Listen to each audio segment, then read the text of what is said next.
Good evening, ladies and gentlemen, and welcome to another broadcast of Fast Break here live for IE Sports Radio.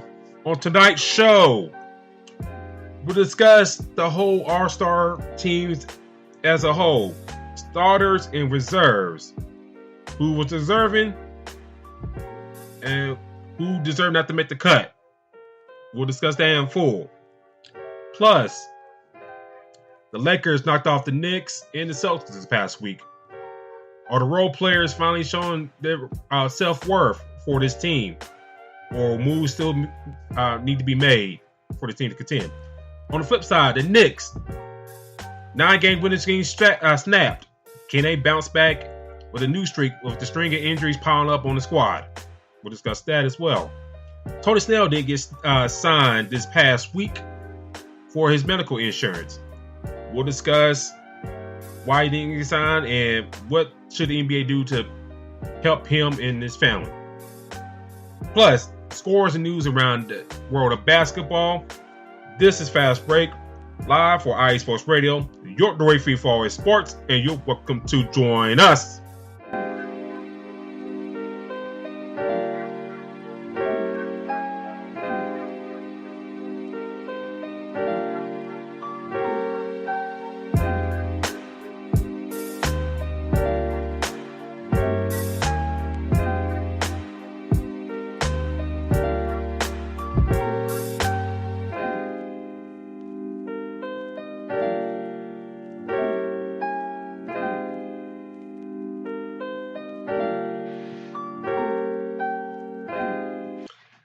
And join us as you shout out tonight, ladies and gentlemen. Lots to talk about, lots to get into here on the show tonight. Also, we'll talk about on the women's basketball side of things, college basketball. Everybody raised about Caitlin Clark or talk about Angel Reese. But another lady that is getting shine, but should get more shine for player of the year, Juju Watkins. Is it the player of the year come down to Watkins or Caitlin Clark? We'll discuss that here later in the show. But this is Fast Break here live for IE Sports Radio. Like I said, your direct feed for all sports. Thank you for tuning in with us tonight. We're going to have a very big show here for y'all momentarily. D-Log, how you doing tonight, sir? I'm doing pretty well, man. Definitely getting comfortable in the 412 Pittsburgh. Things are going pretty good. I actually just got that notification about Joel Embiid. Believe he's going to have some kind of procedure done for that injury to his meniscus. We'll start off on that. Let's start off on that. We saw the news of Embiid. Well, let's back it up a little bit further than that. The NBA fined the Sixers for for reasons because Embiid didn't play for the past couple games. He didn't play against Denver and didn't play against a couple other teams. They escaped right now. The league decided to fine them. Okay. And then I think he went out, I guess, was it against Golden State, I believe, or somebody else, that he went out there trying to play, but they knew he shouldn't be out there playing. Now we're getting this breaking news right now about Embiid that he's going to be out with the torn meniscus. D-Lock, we've seen the breaking news right now. What are your immediate thoughts of him missing? Was going to miss extended time with this injury. What's your thought process on that? Well, I mean, they definitely lean on him, so much. So I think that, missing a Joel Embiid is going to play a big part. Tyrese Maxey has been playing very well.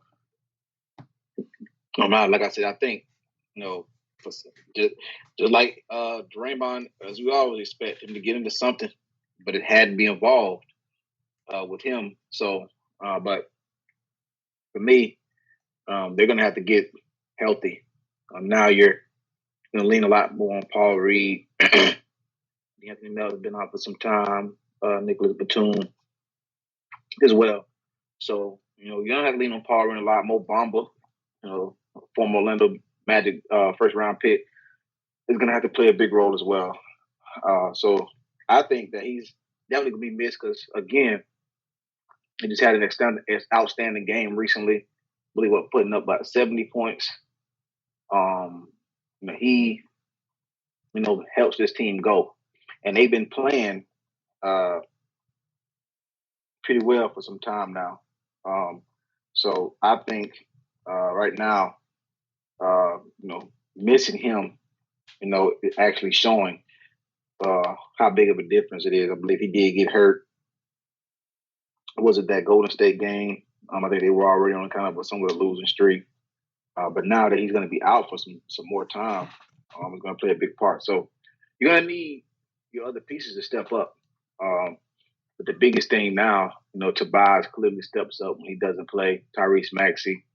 But, with Batum kind of being hurt a little bit, like they're going to have to, figure out a few things to get this team back on track. I think my first initial thoughts on this is like, damn.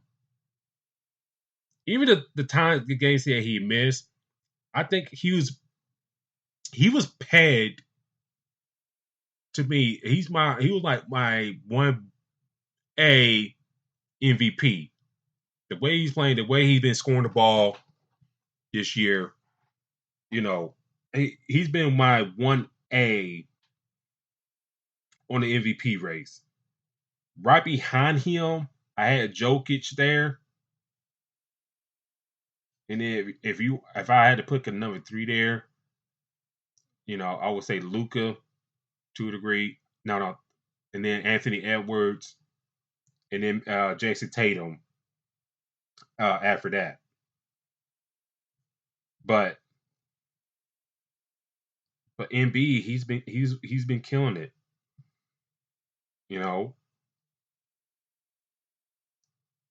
Averaging 35 points this season. 11 rebounds. Almost 2 blocks, 1 steal per game. Almost 6 assists as well. I mean, damn. I mean, those stats. And his free throw percentage, 88%. Y'all listen to this show. And shout out to the chat. Y'all jumping right now. Terry Rodriguez, how you doing tonight, sir? The founder, Larry B, how you doing tonight, sir? Jim B, how everything in Cleveland? Kel Henderson, how you doing tonight, sir? But, 53% from the field, 36% for 3-point land. So it's just like, that's why I kind of had him my MVP like top of the list right now because the way he was playing. And now he's going out for a extended period of time. And this is what Shams has tweeted 13 minutes ago. Sixers, Joel Embiid will have corrective procedure this week to address an injury to his lateral meniscus in his left knee. Team says. Sources say Embiid surgery will address a displaced flap of the meniscus and he will be sidelined for an extended period of time. So, one thing, I'm glad Shams didn't put no cleanup, nothing like that some of these people put about these knee surgeries that these reporters do. Like, it's like basic stuff. And I'm glad that I saw like a while back when Giannis got hurt, he had his knee surgery, some surgeon called him out on that reporting. But I'm glad he didn't do that here.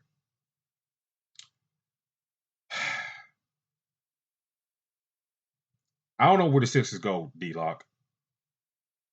They said they weren't going to make any moves, but if you see like an injury like this, you're sitting at 5th right now, and you've been in the top 2 or top 3 for the most of the year. You may have to make a move somewhere. Milwaukee did the coaching change. Boston, one of the better teams in the league. Cleveland, they seem like they're getting their guys back. Darius Garland's back in the fold. Evan Mobley's still out, but they slowly getting their guys back. The Knicks, they had the losing streak snapped, but they've been playing great basketball regardless who's out there. And then, you got Philly at 5, who's 30-18. Then now, after that, you got your Orlando Magic, who's 27-23. That's 5 games behind Philly. So you got a little bit of cushion there.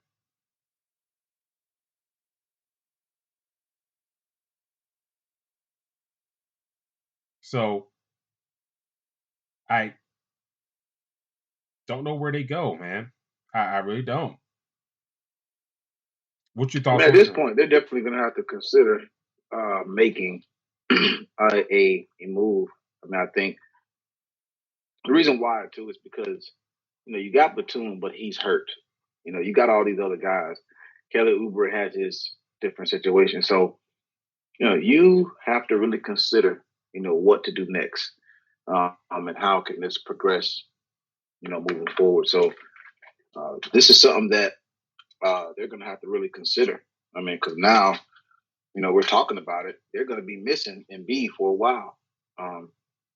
And the East, obviously being one of the better teams in the East, but without Embiid, they're definitely not getting in the Eastern Conference Finals. So for me, it's a big consideration. And with that, the biggest question is what do they, what addition do they make?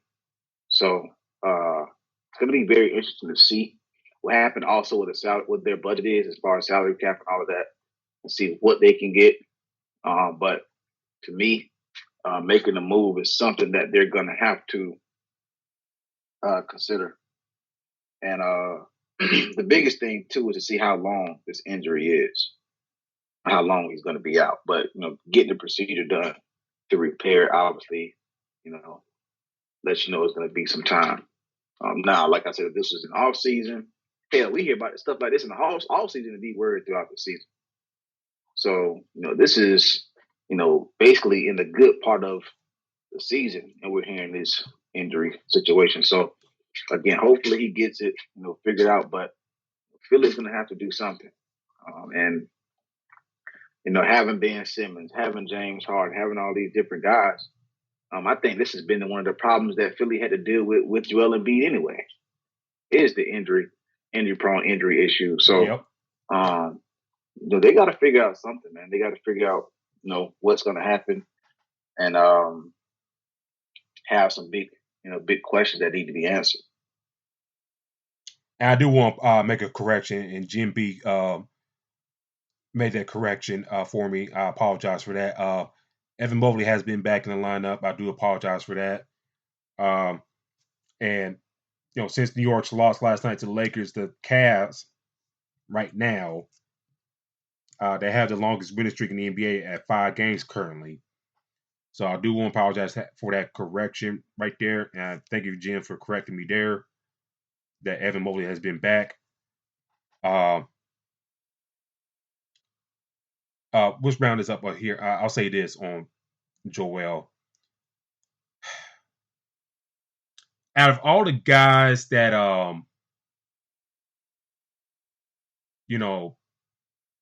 Sam Presti, those folks drafted the trust the process, movement. Joel, being real, Joel was the biggest risk. The guy didn't play for at least a good couple years with the injuries. Now, of course, you Philly, you can tank, you can do and take investment like that, but all the guys doing so well, Jahlil Okafor, Ben Simmons, Joel's been at that risk, and when he's been out there, like you alluded to, he's been great. He's been great. But it seems like every year we hear something about him going out with the injury. And Jen says, "Don't worry, he and DJ are still on minutes restrictions, 20 to 24 per game. Evan isn't playing back to back. I think that's probably what I saw, that he wasn't playing. I thought damn, I thought he was back already. But thank you for that information, Jen. But I thought it's like every year, it's like something's going on with this guy, and you start to wonder, how long, can you keep this guy around like this? How long can you like hitch your wagon to this guy? You know what I'm saying? And it's a fair question to ask. He's one of the better players in the league, but it's fair to ask.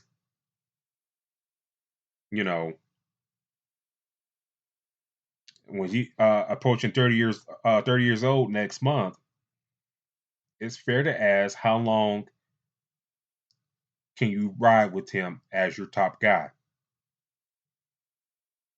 Fair question to ask.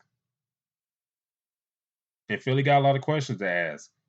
You still haven't offered Tyrese Maxey a max deal, and he's making his first All-Star appearance here in a week and a half or so. Kelly Oubre's on a one-year deal.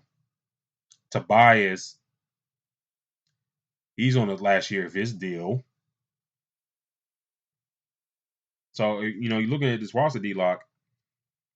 Maybe besides like Ricky Council and Melton, not a lot of guys on long-term contracts. Covington, last year of his deal, I believe. So a lot of guys, come out the books for Philly, and we don't know what's next. But I'll let you have last word. Well, that's the thing about it too, is when you're talking about Philly and Joel Embiid, like, I've been one of those fans and people that talked about, okay, well, not necessarily defending Ben Simmons, but more so making it be like, okay, it's not all Ben Simmons or why this team isn't being successful, right? I was expecting more for them, but even with that, they got one of the best, one of the more talented players, and Joel Embiid, and still not getting it done. So you move Ben Simmons, and then you go get James Harden, all the high expectations, and that don't work. Prior to that, I believe they had Markelle Fultz, who is very inconsistent from time to time, and we very similar. Confidence went low. He got shipped somewhere else. So now, moving all these pieces go through Markelle Fultz, who's a first round, Ben Simmons was a first round, James Harden, who clearly is an MVP caliber type player, and now having a Tyrese Maxey, who is literally playing out of his mind, showing that he's one of the top point guards in the league. And now you're back to injury issues with the guy that you started to build around. So for me, I feel like this is always an issue that have been overlooked because of the players that they brought in, the front office changes that they made. And this still has to be addressed regardless. So again, this team has to, this front office, they have to make that decision, answer that big question. Can you continue to build around this guy? Because if so, how do you go about it? Is he somebody that you use as bait to get other players? How do you set this up? Because again, this is not anything new. Joel Embiid has a history of being injured. So now that we're hearing this now, I mean, you can say it's somewhat a surprise, but not really. The difference is now, we're not seeing somebody else to blame, or some other reason for their failure. And now having these different issues, now Philly has to look themselves in the mirror and figure out what they really want to do. Because at the end of the day, I think this is an issue that has to be fixed. And they have to answer that question. Do they build around this guy? Or do they say, hey, you know what? I know he is 30, and we've had these similar issues. Let's try to move on and try to build, around somebody else, maybe like a Max. So we'll continue following the story. Make sure you follow us on Twitter at /X at Fastbreak IESR. That's Fastbreak IESR. They're saying Woj Shams are saying that the door isn't closed on him for the rest of the season, but it's hard to say. It's hard to say. And one thing Joel's got to do, he can't rush back. Worry about your health. Worry about yourself. All right. Don't let these folks pressure you.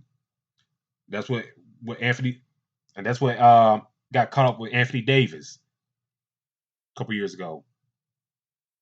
Like, don't let these folks buffalo you into playing. Worry about yourself. I know Stephen A. went on a big on rant on our first take the other day about Tyrese Halliburton, and the game minimal and all that stuff.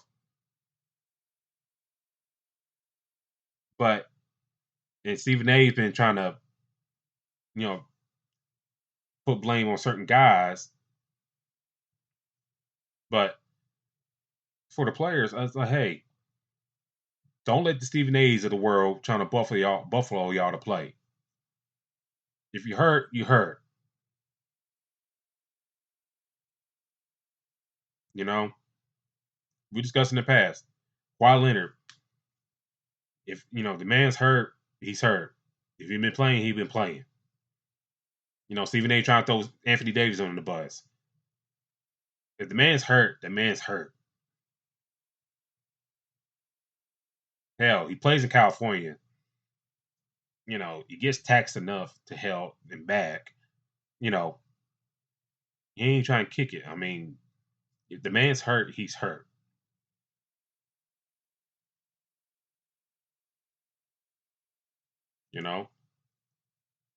Same thing. And that's my biggest thing with that. Yeah, go ahead. Is just, and my biggest deal is, I know we hear so much about wanting to play and going through the pain and stuff like that, but what happens is this is a totally different sport than football. Like, football has playoff games and they go to the next round. Basketball does not have that. You have a 7-game series. So if you go in there injured or slightly, it's definitely going to show later on throughout that. So for me, I'm with you. I know, they watch all the shows and hear different things. And at some point, you have to not pay attention to what you're hearing all the time because it's not always good. So to your point, like, hell, if you hurt, you got to be able to take some time off. And hopefully that is something that Embiid is paying attention to. But again, this is an issue that has been happening throughout his career. And, him finally getting the chance to win the MVP, which he deserved. To be honest, trusting the process, they haven't won anything. They've been to multiple players, multiple guards, different rosters. This roster looked better than last year. We've seen it multiple times. We've done, expectations with this team, and they still have not done anything. So regardless if it was Ben Simmons or Doc Rivers or James Harden, the main person, Joel Embiid, has still been there and have not won anything. So, it's a question that they have to ask. It's a tough decision to make. We've always seen multiple players, be moved, from one franchise to the other. But it's something that may possibly need to be thought about and considered if they want to kind of move forward. Because Tyrese Maxey is looking like a great player for this franchise for a long time. Yeah, and that's what I saw that clip from Stephen A. Talking about what Tyrese Halliburton said. I was like, dog, like you, Charles Barkley, and others, y'all. I mean, Stephen A. brought the point about the old school playing all these games, stuff like that. But hell, look at some of those guys in the old school. It's some of them, kind of took care of themselves a little bit better. Some of them had longer careers.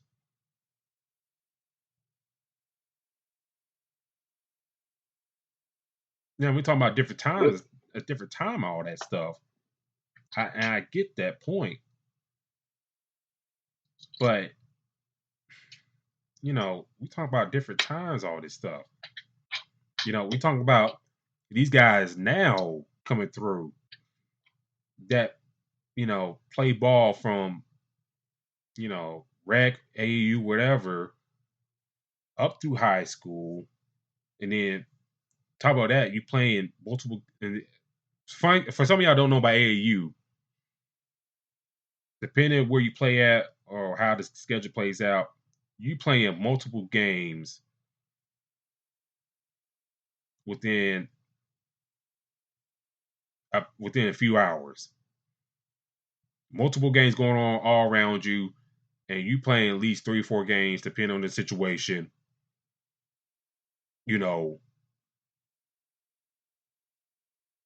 Depending on how the term is situated, played out. And you got your spring, you got the summer, and some going to the fall.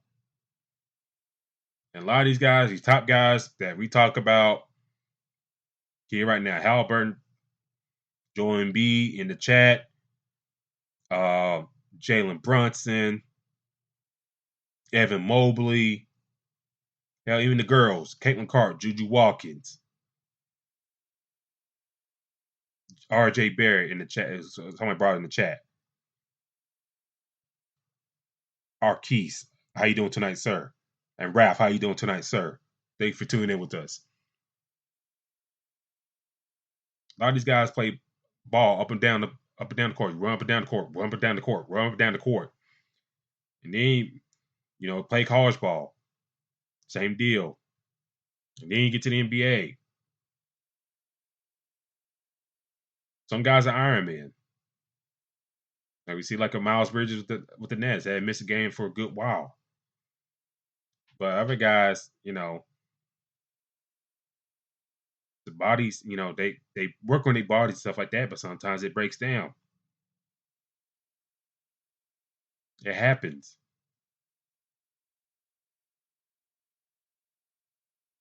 So we'll see on this front, and we'll go from there. Before we get to talk about the All-Star teams, D-Lock, I want to go with some scorers that's been happening around the league right now. If this thing pulls up. Scores going on live right now. You got the Minnesota Timberwolves up on the Houston Rockets 63-48 in the third quarter. For Houston, Sagoon has 13 points. Van Fleet only has 8. Jalen Green only has 4 points, but damn, he's shooting bad. 1 for 11 for the field. For him, that's just terrible. We'll get to Houston here momentarily. Minnesota, Anthony Edwards has 20 points. Rudy Gobert has 10 points himself and 9 rebounds. Karl-Anthony Towns, who's shooting bad himself, has 9 points out of 2 of 10 shooting for the Timberwolves. Toronto's up on Oklahoma City 78-70 in the third. Scotty Barnes has 13 points and 5 assists for him. RJ Barrett, who's been playing pretty damn well since he's been going back to Canada, 19 points for him, 7 of 12 from the field. Grady Dick, 6 points off the bench for him as well. Oklahoma City, 11 points for Josh Giddey, who's still, I guess, under excuse me, under investigation with the league, but he's got 11 points so far. Chet Hogan got 11. Shai Gilgeous has 10. but is working on a triple-double. He got 7 rebounds, 6 assists on that front. In Milwaukee, down 6 to Utah, who's creeping along in a playoff race. They're up 32-26. Lillard has 4 points. Giannis has 8. Malik Beasley has 7. No Chris Middleton in the lineup tonight. For the Utah Jazz, Colin Sexton has 11 points. Markkanen has 8 so far for the Jazz. Real quick on the Bucks, D-Lock. What's your impressions on Doc so far with the job? I haven't seen too much of a difference just yet. I mean, I think that, that I was just looking at the game. I think it was last night or a couple nights ago. They played Dallas, and they were getting blew out at first, and they ended up making a big comeback. But they're playing against a team without Kyrie, without Derek Lively. The only person that they have was Luka. So expecting. I know Brook Lopez was out, but Giannis and Dame is going to be trouble regardless. 2 losses, Denver and Portland. Definitely was not expecting that loss to Portland. That was a big shocker. But nothing too crazy right now, man. For me, I mean, I still need more time to see, what's going to be the difference. I haven't seen too much of a big difference yet. So expecting to see something, but again, he has a team with 2 of the top 10 players in the league right now, in my opinion. So you really can't mess this up, But a couple losses that I've seen, like I said, the one with Denver, a little bit more understanding because of who they have, but losing to Portland is definitely one that I wasn't expecting. And obviously the one last night was a shocker as well. But I thought that they were supposed to beat the hell out of Dallas, man. I mean, they're missing so many guys. That game should not have been close at all.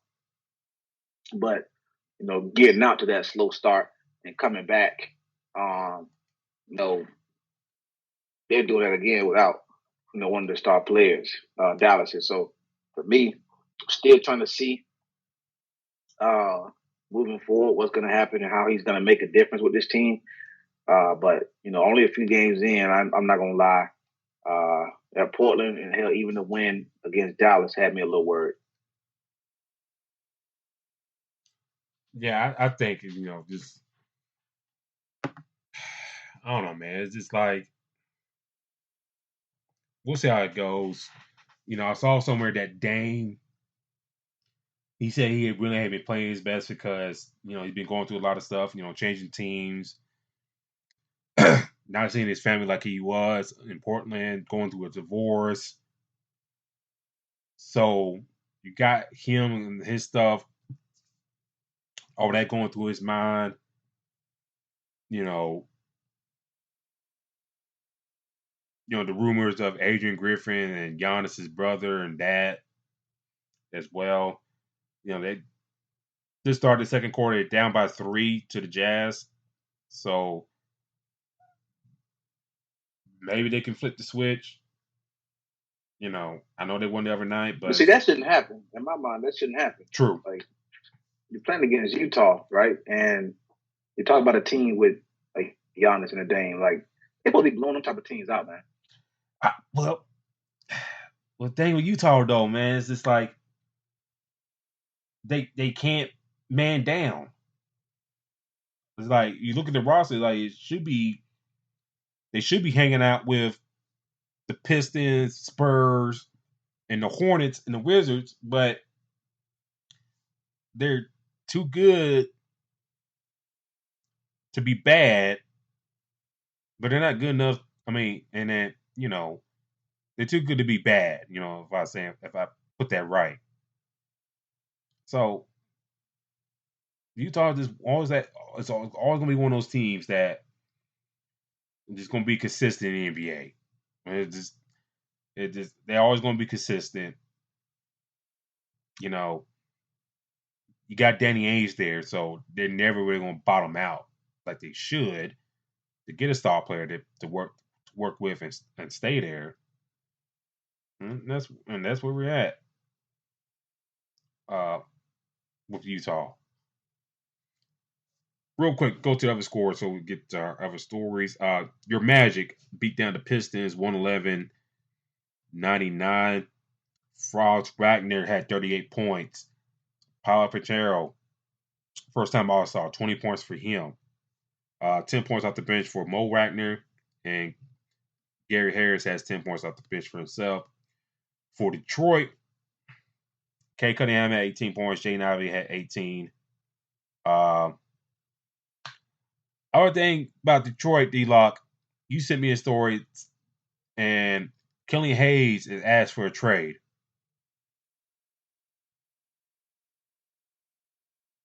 So, I don't know why he's trying to ask for a trade. He's been getting consistent minutes for the Pistons, so good luck to him. That's all I got to say. The Suns beat the Wizards 140-112. 43 points for Bradley Beal in his return to DC. Nurkic, who's been playing very well in only 25 minutes, had 18-13. Durant had 18 himself. For the Wizards side of things, Avaja had 24 points. God, he's such a weak rebounder, by the way. Moving on, 15 for Kispert off the bench, 13 for Shamet. And then 13 for Eugene Amari from Oregon. But that didn't damn matter, so they got blown out. The Celtics responded back in a big way. They beat down the Grizzlies 131-91. The Grizzlies, who are shorthanded by a lot. 19 points off the bench for Scottie Pippen Jr. G.G. Jackson, 18 points for him in the starting lineup. We'll get to the Grizzlies here momentarily. Tatum had 34 points. Porzingis had 26. 15 for White.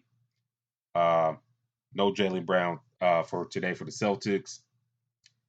Ooh, a lot of games today. Pacers up big on the Hornets, 115-99 was the final score. Siakam had 25 points, 22 for Nesmith. Halliburton with 17 points in limited action. 14 off the bench for Mathurin. Brandon Miller, his career high of 35 points. And he's kind of really, really showing that he deserves that number 2 pick. 22 points off the bench for P.J. Washington right there. And then the Clippers and the Heat. 103-95. The Heat has kind of been on the slide here recently. Kawhi Leonard had 25 and 11. Norman Powell had 16 points off the bench. 21 for James Harden. For the Heat side of things, Jimmy Butler had 21 points. 14-13 for Bam Adebayo.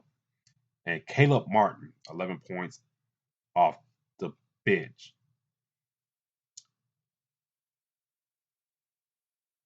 I want to talk about this, D-Lock.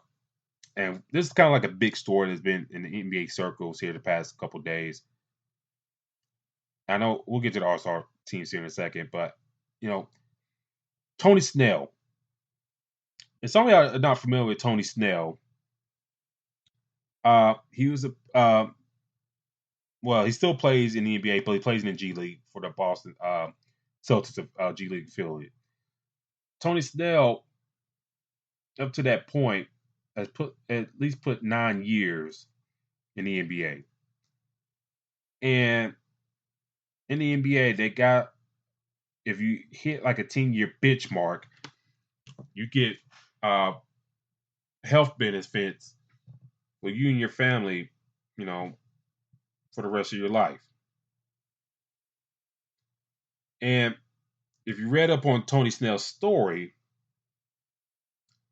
Tony Snell has 2 kids that's autistic. And, I've heard some of y'all in the chat has somebody in your family that has mental issues or have medical issues, stuff like that. I myself got somebody, my niece, she is autistic. She's been diagnosed. Well, kind of on the border in a sense, but she does go to speech therapy, all that type of stuff, to help her along the way. It's a lot, I hate to put my, personal life in the, front, but I just try to outline the story here for y'all.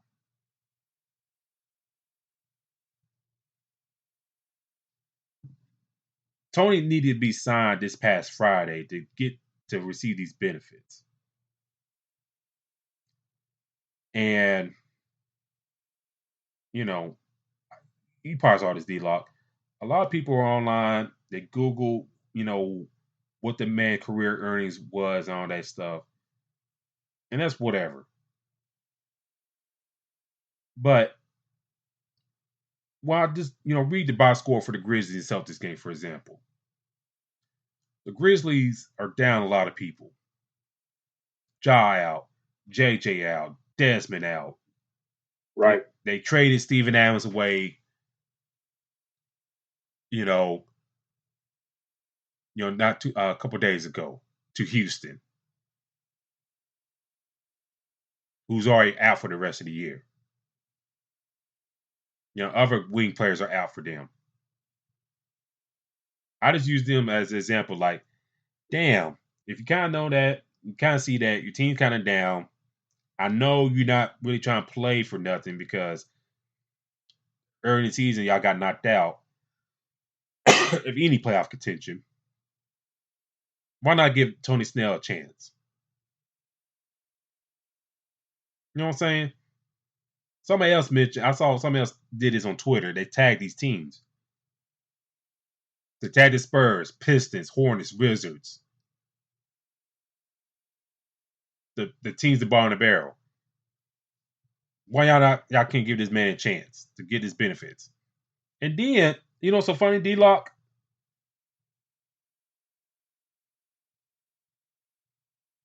A lot of people, they saying that he had to be signed for the rest of the year. Come to find out, he only need like a 10-day.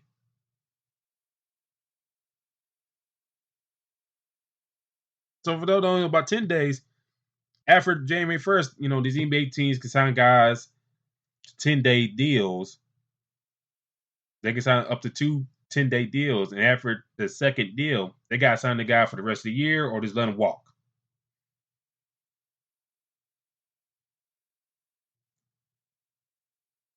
And I'm pretty sure some of these teams do this. But the fact that he only needed just a 10-day deal is outstanding to me. What are your thoughts on this situation? And what do you think the league should do to kind of justify that? Because you got a guy this at the borderline to getting these benefits. What are your thoughts on the whole situation in your eyes? I mean, for me, I think that there is something going on to where he could literally, sign them, to that, contract because, as we said, you're looking at the Memphis Grizzlies who are down so many people. They need players. And that could have easily been, hey, you know what? The situation. With Tony Snell, let's go ahead and sign him. Especially having, like you said, they're out of playoff contention. They're done. They already started out with a rocky season with Ja Morant, being suspended. Then he ended up being hurt. I think had a surgery to end his season. They're done. So signing a Tony Snell. Well, people think that's a shoe. That's a shoe in. Like, okay, well, of course, but they don't. So for me, it has to be something, a reasoning behind this. And I don't. From him playing, I don't see him having any issues. I don't think he had any off the court issues like that. Nah. Anything crazy like that for them to say they don't want him to be a part of the organization or any franchise. So, this is something that is known, all around the NBA. And with teams knowing that, they definitely should still, take that consideration to signing. So for them to see that and continue to pass by is, it leaves question marks and make you scratch your head a lot. Because it's just crazy to think, you got this article out explaining, what he needs, to hit that mark to get these benefits. And no team is taking a chance, especially the teams that need players with guys being out. So I think the longer that this goes, there's more information that will be given or more information that will come out. But this is definitely something to keep an eye out on because the NBA knows, about this, and we got to figure out what it is because for somebody that just need, a few days to get these benefits, why a team hasn't signed it. It ain't like you got to force this guy. You ain't got to put him in there the whole 40 minutes. Nah. That's not what he's asking. That's not what is required. So to see a team specifically like Memphis, not even trying to get to the NBA playoffs or basically they're done. They definitely can, make that move. But it just makes me scratch my head big time about this and have me wonder, what is going on. Like there has to be like a backstory or something. Can I put my conspiracy hat on real quick? Of course. We've seen over the years in pro sports that these guys got incentives in the contracts, whatever, that if they hit, they get paid X amount of dollars. We see it, in more NBA terms. We see it with Nate Robinson. I think he got held out of a game with the Celtics, and I think he lost that on what? Shit. Was it a few $1 million? I think he had to play a certain amount, and he lost out on a few $1 million. I hate to say this conspiracy, but you know how sometimes these corporations, can be greedy and trying to keep their costs down. I wonder, I don't say everybody colluded, but I wonder they knew about this and they decided not to and let it slide. Just not have another player on their benefit plan. Not saying that's true. I'm not accusing Lee of colluding that, but we've seen these leagues do some real shady stuff. And we've seen these leagues not take care of their guys like they claim they do. I think the NBA does the best job out of all of them. Let's be real about that. But what surprised me, if these leagues, they kind of colluded like that. Just saying. I know Tony trying to work himself back into the league. He's playing up in Boston, not Boston, but Maine. But like we just outlined a few teams with injuries. Memphis, the Hornets has had a lot of guys missing in action. Hell, LaMelo Ball's out again with another damn injury. The Wizards, hell, Hell, even the damn Lakers. Jared Vanderbilt, unfortunately, maybe out for the Right. rest of the year. And I think the biggest thing about what you're saying, you just named 4 teams, about 3 or 4 teams, and 3 of them are trash. They're not in NBA playoff contention. So that makes you scratch your head even more. Like, if you can't say that Tony Snell is going to come in there and give you, he's not required to come in there and give you a lot of minutes. You just want him to come in there, get a couple minutes or whatever. He's on a team that is not necessarily, you got to expect him to go out there and give you 15 and 10 or whatever. I'm saying that to say that he would be a great piece for a team that has no high expectation. So he's not hurting them. Definitely isn't hurting them. So what is the reason behind, adding him to the roster? So again, it's very interesting to see how this is going to play out. But I think the longer that we don't see him on the roster, the more information we're going to get about it. I'll say that I'm not saying as a Laker fan, but if you're the Lakers, if Vando's going to be out for the rest of the year,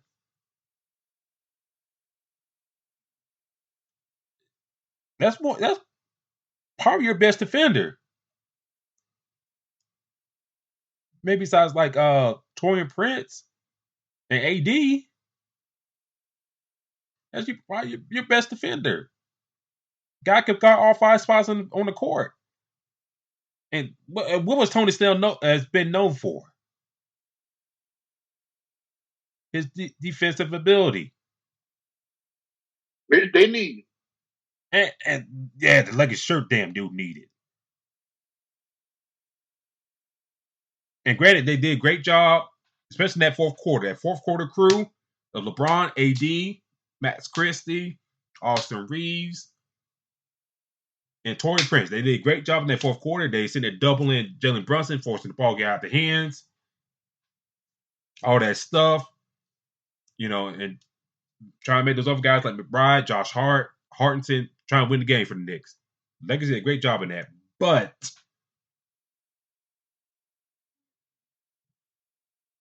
that group right there is not going to stay long.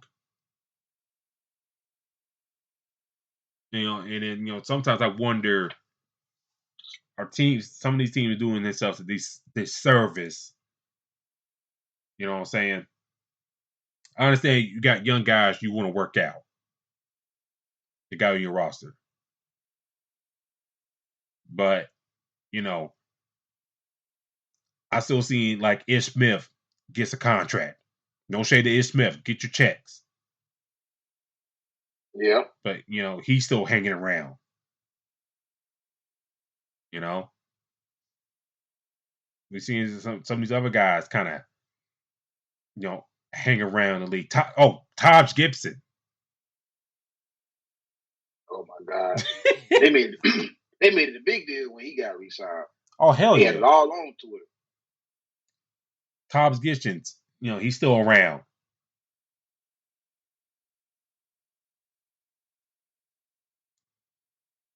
So it's kind of like, I know guys come and go out of the NBA and stuff like that. To Jim B, she's saying her stepson is autistic. I think a lot of folks are missing, especially some of the a-holes trying to check Tony Snell's pockets. It's not about the how much money he earned, all that stuff. It's not about that. I think it's just more of having that backup just in case.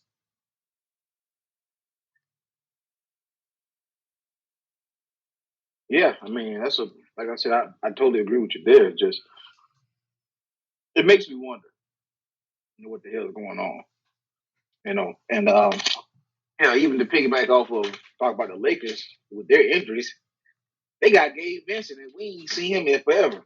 Yep. So you got on the defensive side. So bringing in Tony Snell could definitely, help out. But again, it makes you wonder how some of these teams operate and what's the big deal. So, like I said, back to what I said, it's going to take some time, and we'll see. Because I remember you messaged me and said he's going to get signed today. He still did. So very interesting, man. I mean, it makes you question a lot of things and see, what is not being talked about, or what's missing. And when I messaged you, I thought he would. I thought some team would, to take that. I mean, not take a risk, but would just sign him.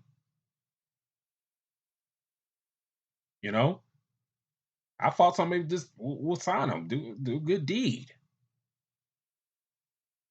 But I'll leave it on this note. I think the league should do right by him. Because as we know about mental health, and the league, and I think next month is like mental health awareness month, I believe. So the league can't be come out, and put their infomercials out during the games and stuff like that, saying, hey, we care about mental health, all that stuff. And on the flip side, you got this guy trying to do right for his family, and none of your, especially like you say, your trash teams couldn't even bother to sign. And hell, some of your contended teams too. Some of them as well. If the Milwaukee Bucks is in the crown about the defense, hey, go pick up Tony Snell to help out with your defense. So, hopefully, like I said, the league does right by Tony's situation, because those babies, and it's gonna be rough for them. But if they can get all the help they can get, and God forbid something happens to Tony, they're at least taken care of. That's the main thing. That's how I saw it. A lot of these other folks did not see that. They saw like he made a gross amount, $53 million in the NBA. Damn all that. So, something can happen to Tony. I think personal story real quick. Personal story real quick.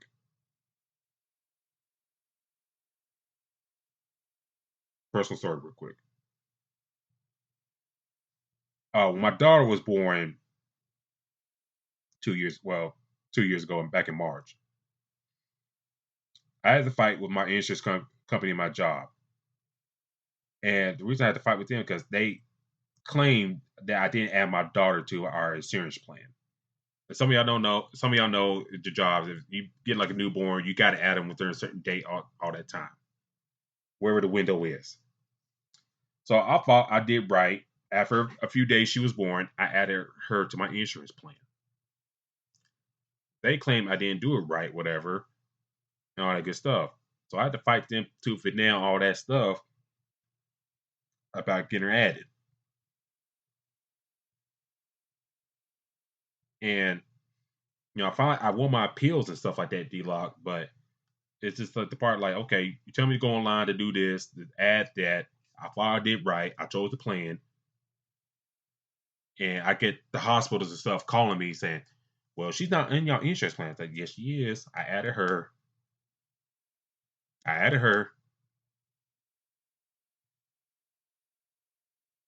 And, I won my appeal and stuff like that. But it's just like the point is, you're trying to do right. You're trying to do right, all this stuff. But somehow or another, you get effed over. Now, when I got the letter and stuff in the mail, D-Lock, I was like, I had for the months and stuff like that she was born at, and you had to pay back all that money. I was like, and we had open enrollment down the line. I was like, I'll just wait till October, and I added her then.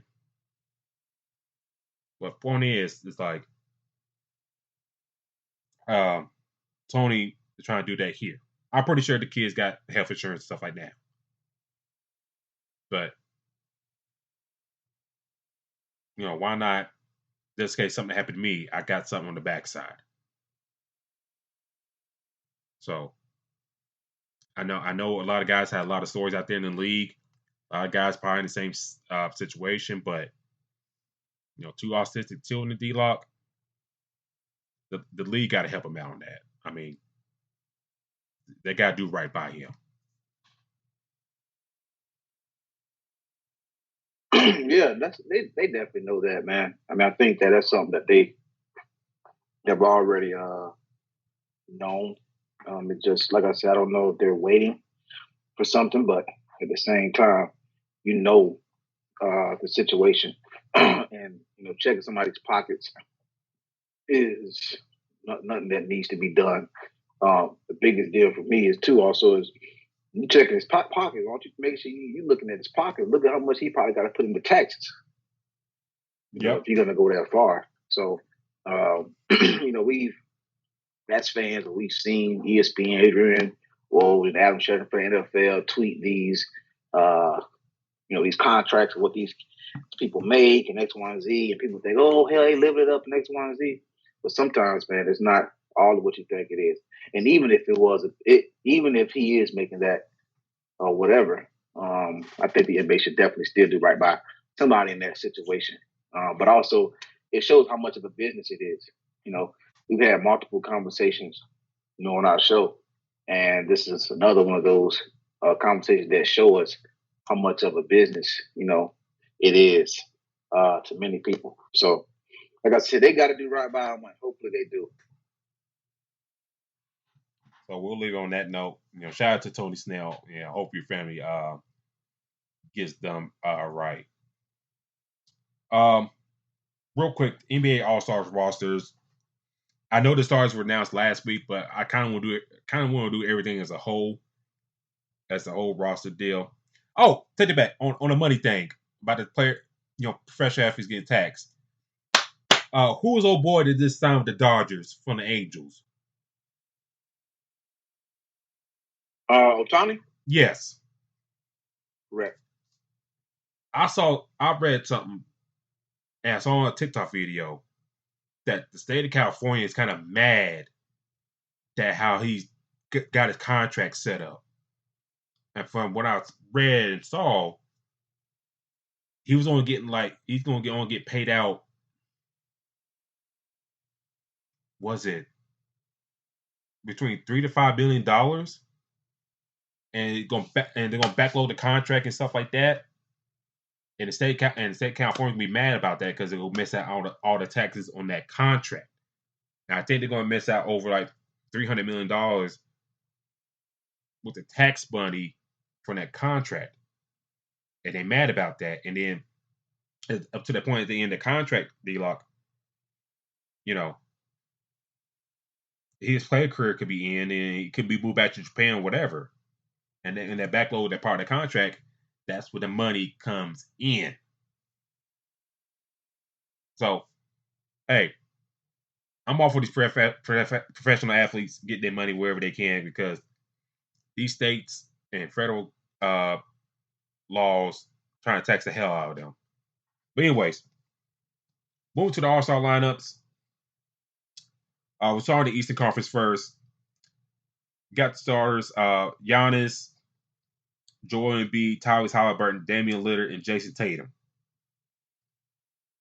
The reserves, you got Bam Adebayo, Paolo Banchero, Jaylen Brown, Jalen Brunson, Tyrese Maxey, first-time All-Star. First-time All-Star for Jalen Brunson, Donovan Mitchell, and Julius Randle, and with Doc Rivers as head coach.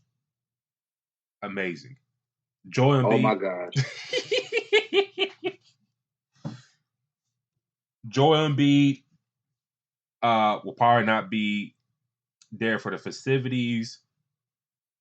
With this injury, Julius Randle may not make it with this injury as well.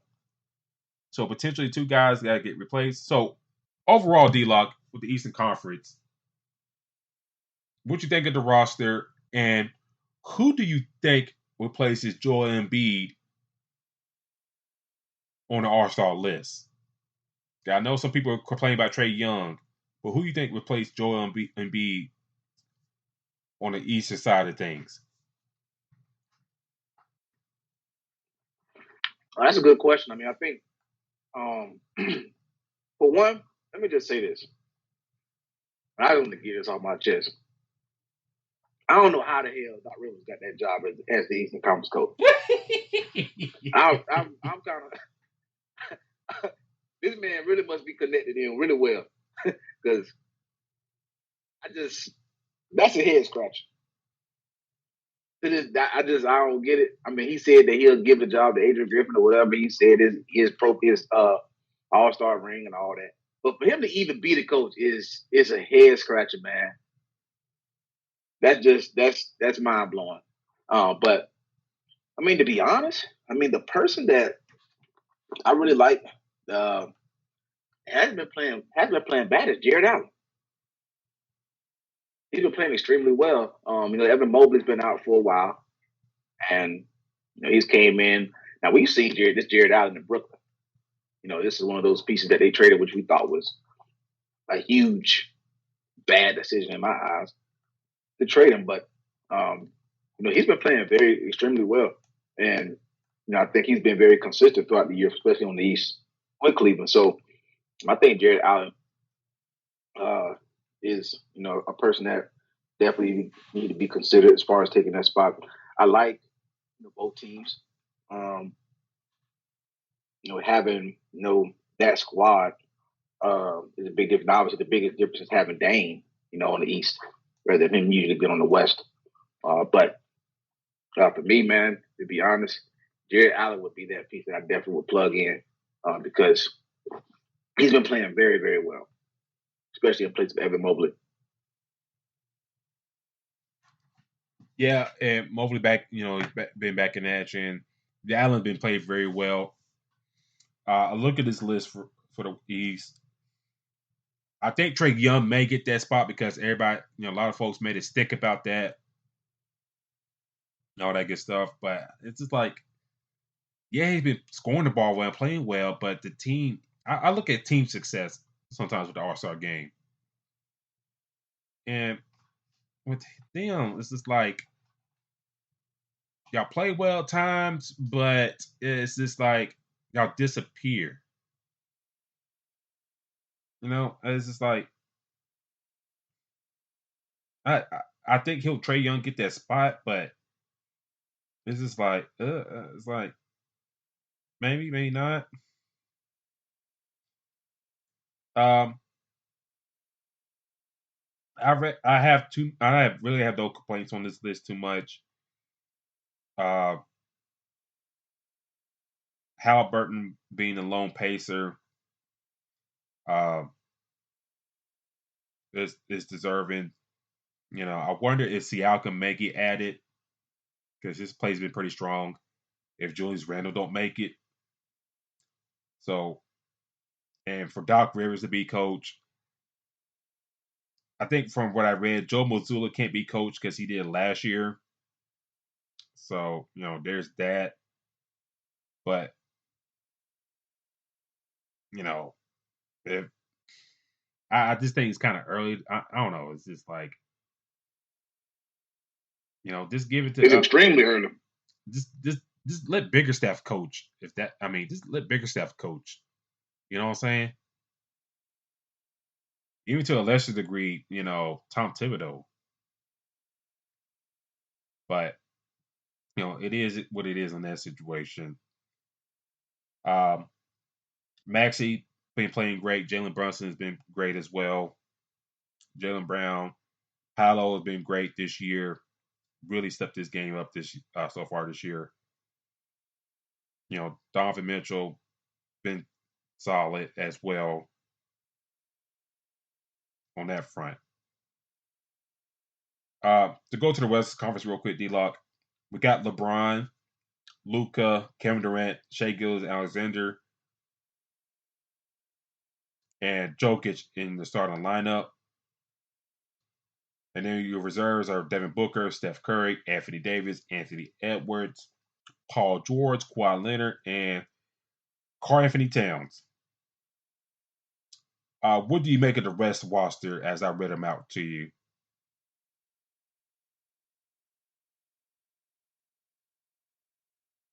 Well, I know it was very tough for them to make that them starters. I mean, I feel like so much caliber over there.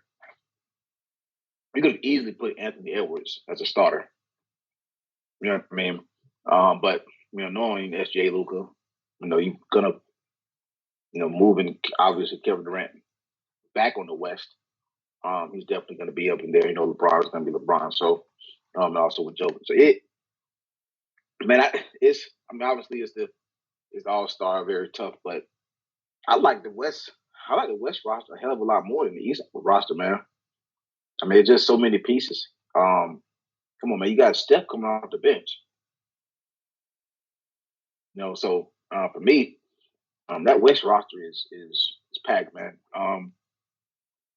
You got the guys, like I said, you're gonna have to start. Like you're definitely gonna start Jokic and probably Durant, LeBron, and SGA, who is. I bet the Clippers. I mean, the Clippers are fine, but they got to be kicking themselves, man.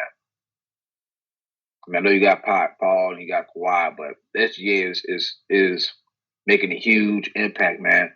I mean, he's one of the better guards in the league, and you got OKC looking like one of the top teams in the West. Hell, in the whole NBA. So SGA ain't nothing but like what 25, 26. Yeah. It could be good for a long time, man. So, like granted, the Clippers do have their trio, their four, but I think the youngest one out of all of them probably is like 31, maybe Paul George, or maybe Kawhi about 30, something like that. So, SGA is just showing what he's going to be for the future. But again, that kind of went off topic a little bit, but I like these starters and man, that Western Conference, man, that oof. I mean, those are the type of teams, man, you build on NBA 2K, man. So you got your starters, and you take them out, and you bring other guys in, and you putting up 140, 150 a game. So I definitely like this roster. Yeah, I like this roster too. No surprises as far as they got like some of the best folks in the West. And even the bench is real stacked. Booker been playing well. Steph Curry is damn near carrying the Warriors.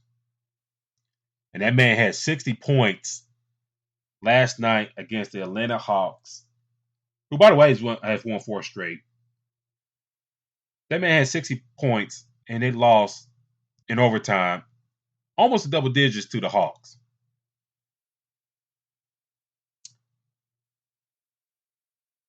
I don't know where the state of affairs for the Warriors are in that. We see Karl Anthony Towns score 60 plus, and they lost as well. I don't know what the Warriors there. Steph Curry, he earns his roster spot there. And God knows what they're going to do with that team come trade deadline. Anthony Davis, reserve. They played pretty well this year. And Edwards should be considered MVP conversation talks by the end of the year if Minnesota keeps up where they at. Paul George, Kawhi Leonard, it's good to see them healthy, playing. And Karl Anthony Towns, playing pretty well for the Timberwolves as well. But we all know that's Anthony Edwards' squad now in a lot of people's eyes. Any final thoughts on the All-Star teams?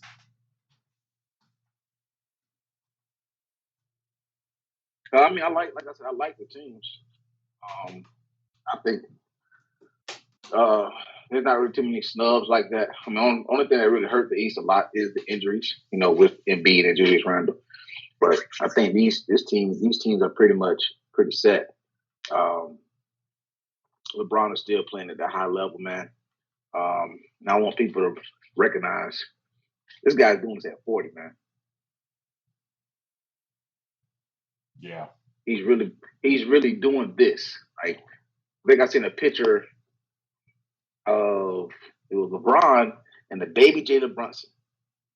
I guess he was at an All-Star game or something like that, and Jalen Brunson was like a little kid, and it just was like now somebody tweeted and said basically, it's crazy that he's doing this because now he's still an All-Star and Jalen Brunson is grown up and is an All-Star as well. So I think we gotta let that sink in, and it's just crazy to sit there and see it, consistently like that. But I like these teams, man. Like I said, I think this is one of these rosters are very hard to put together a lot of times because of who they have snubs a lot of times. But I think they definitely got it right for the most part. I'll leave it on this note. I think Trae Young may get. I think he may replace Joel Embiid. And then the league trying to big up Victor Wembanyama, and I know the Spurs ain't been the best this year, but if they snuck Zion in after like a handful of games, we got his All-Star bid, then they could have did the same thing for Victor. But I think the only reason that they couldn't do it, if they did it with the drafted format, I think you could have got away with it. But since you're doing the East and West rosters, and a lot of teams in the West are playing way better than the Spurs and more deserving, I think you couldn't sneak Victor in. Otherwise, I say sneak Victor in and call it a day. But before we get out of here, ladies and gentlemen, I want to go to the college side of things real quick. I do want to shout out to two women real quick. Juju Watkins, Caitlin Clark. USC today, they beat Cal 79-69. Juju had 29 points, 5 assists, and 40 minutes of action against the Cal Bears. But we talked about her on the show in the past, and she's been kicking ass all year. And, the other day, against Stanford, like Taryn Rodriguez brought up, and it was a big time matchup for USC. Stanford at the time was probably the records be changed, but Stanford is ranked 4th in the country, 19-3 at that point. 19-2 at that point. And Juju Watkins, by her damn self, D-Lock, scored 51 points. You want to guess how much Stanford scored in the whole game in 4 quarters of action?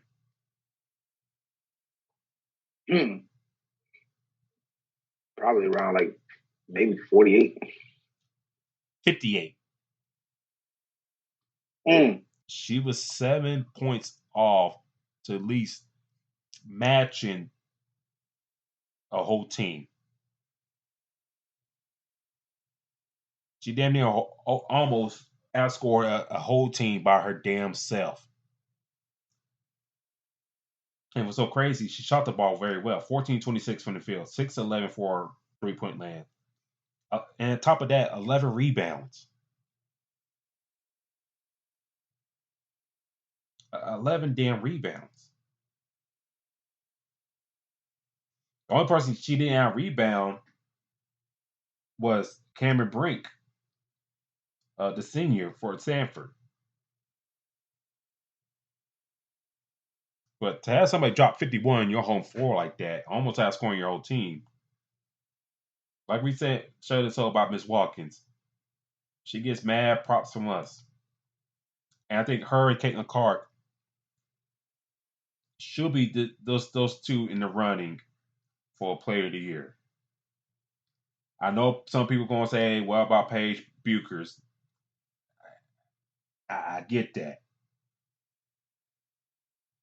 And I know she probably get a lot of East Coast love for Paige. But damn it,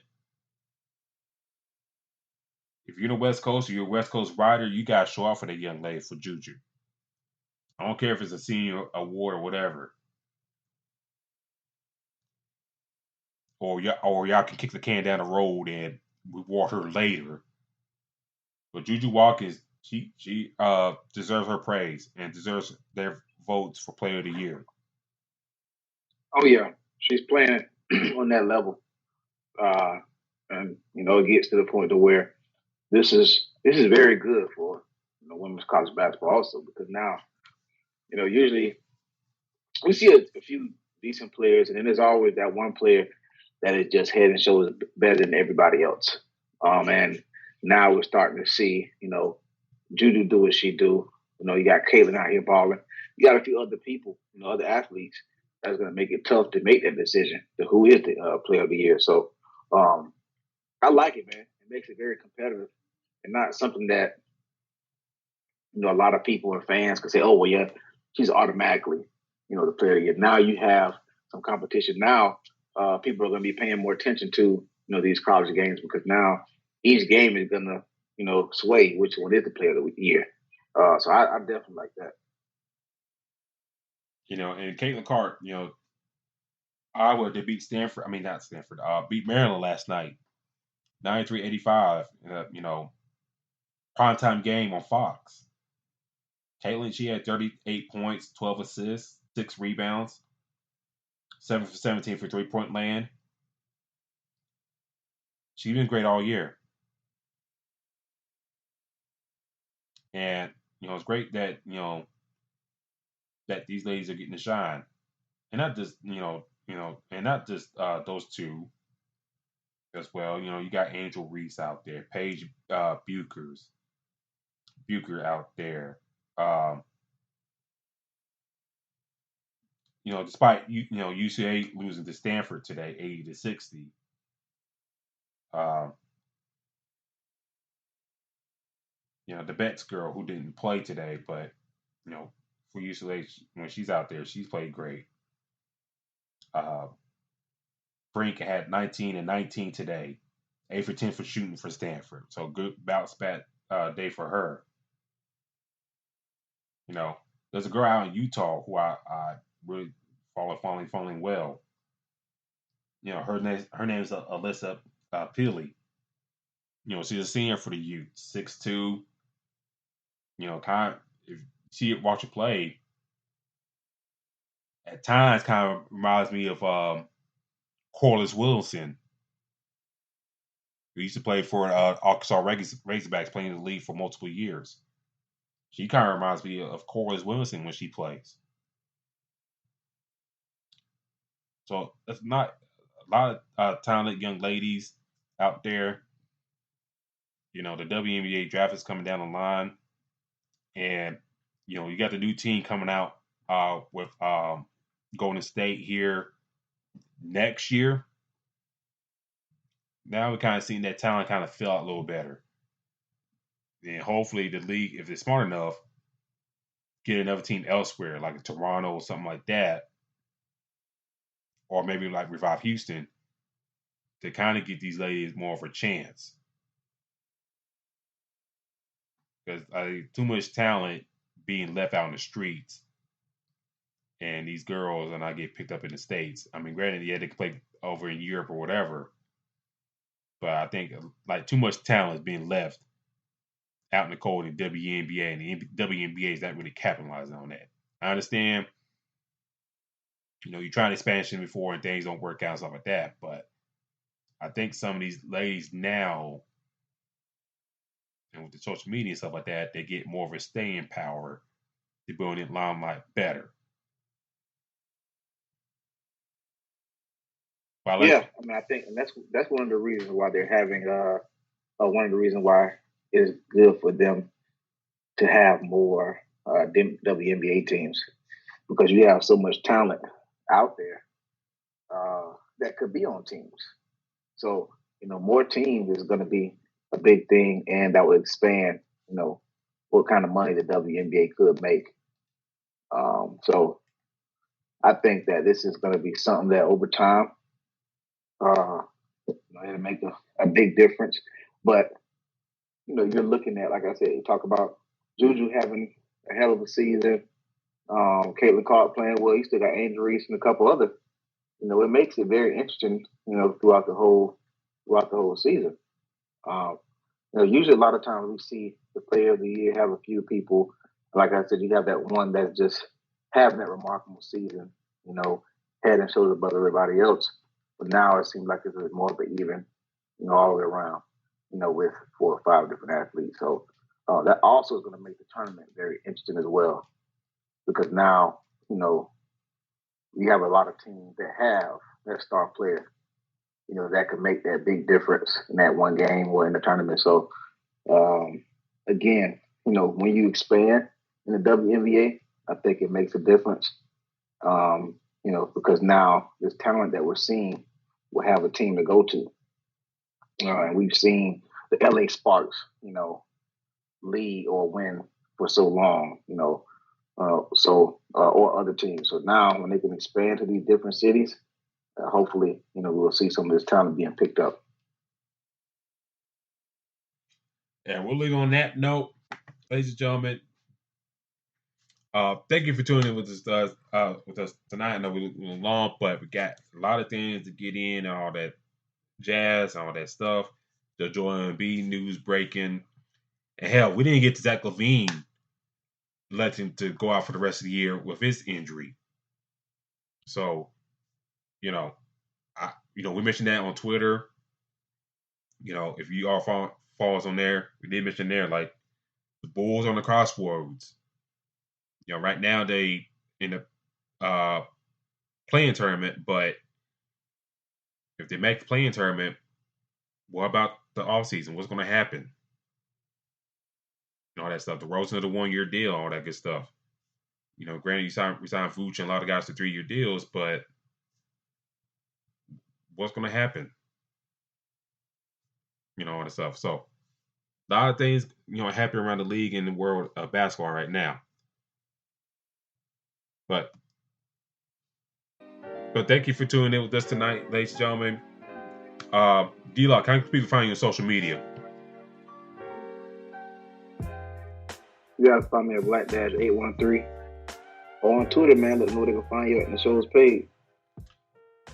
You can find the show's page on Twitter /X at FastBreakIESR. That's FastBreakIESR.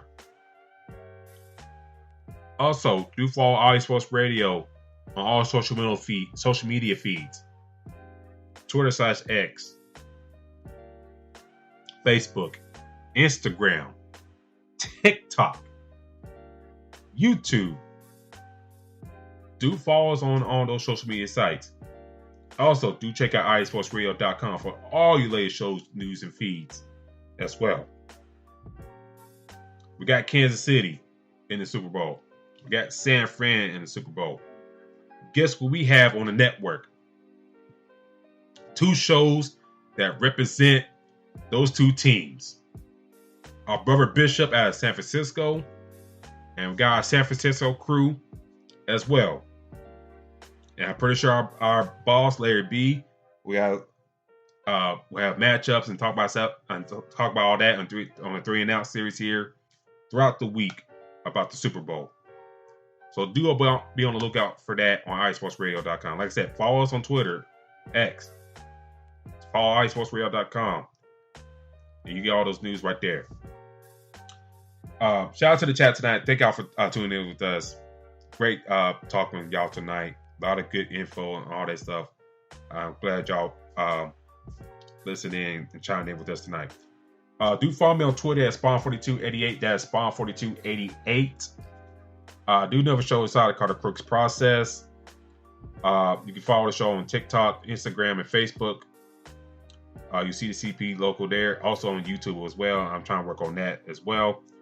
My latest episode, I talked about Brian Callen getting hired by the Tennessee Titans. Also, since all the Vince McMahon stuff's coming out, I'm trying to work on that episode. But things keep on popping up about him every other day. So be on the lookout for that in my Knicks 7 episode that should be dropping soon. But until then, we'll talk to y'all next week in the world of basketball. Peace.